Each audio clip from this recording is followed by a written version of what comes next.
rồng đi trong phố gì số lịch sử tủ nữa tôi chỉ nó nói chế nhát chế sư ấy cụ lò lúc xưa nó nói nhất chế sẽ chế cụ lò quay video chỉ nó của tự nhiên nó không có tiền kia giờ là tự nhiên tròn giờ là tự nhiên trong nó chế con hùng tao nữa tụi nói mình nữa số tính lọ lọ nữa đúng không cơ thì cho nhau nung thì nó sẽ nó đúng có cơ vậy.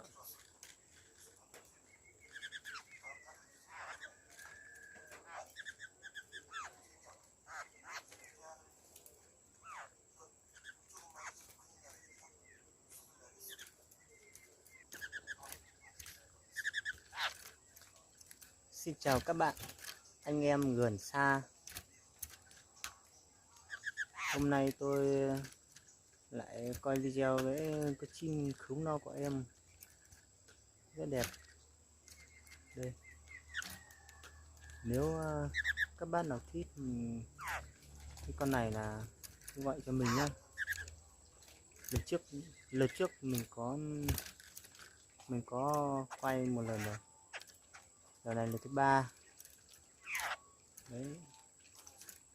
Bây giờ là hiền lắm rồi các chim khứu non. Đây.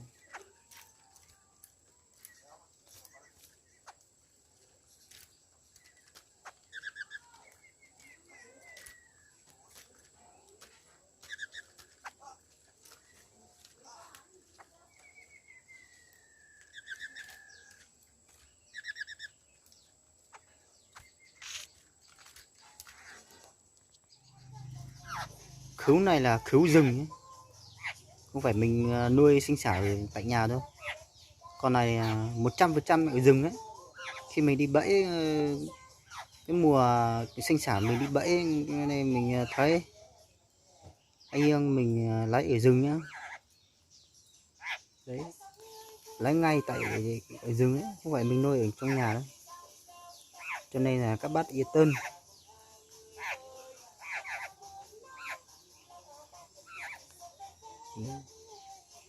Mình lấy tại rừng luôn cho nên rất là an toàn, tại vì trên rừng nó hay hơn, nó chất lượng hơn.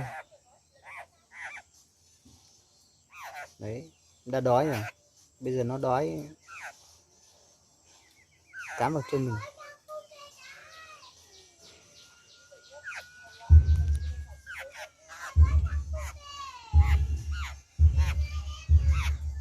Từ từ đã con, đợi một tí bố về.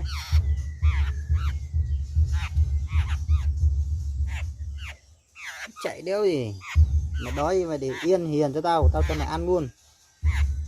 Đấy, để cho các bạn xem nữa. Mày có chạy nào có chim ơi. Con này này, con em trai của mình.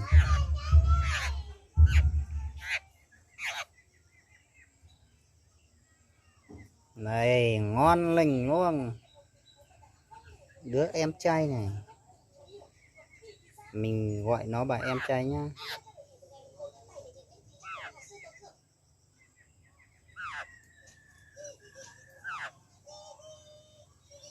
Thật ra là mình không phải là em trai của mình đâu. Cái này mình là ông nuôi, ông tổ tiên của nó ngày xưa. Nó mới sinh ra vào năm 2020, mình năm 1994 rồi. Gọi em trai là quá đáng rồi, không phải đâu. Ngoan. Đấy, sau này ông của mày mang mày đi khám phá thế giới của mày nhá. Thế giới của mày là ở phần cao đấy, rất là cao đấy.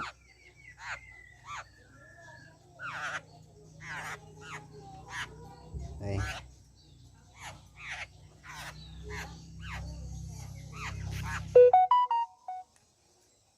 Ôi ôi, đau lắm, đói rồi. bóc cho mình đau lắm. Ôi, từ từ nào.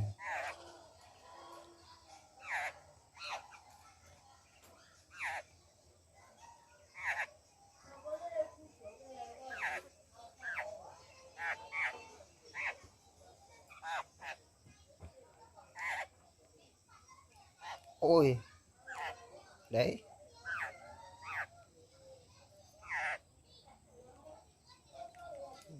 Cố lên, cố lên.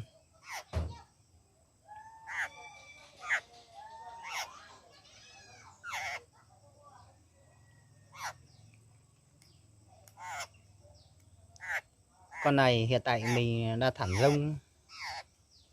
rông rất là thoải mái, chơi như con gà, không cần mình phải nhét vào lồng.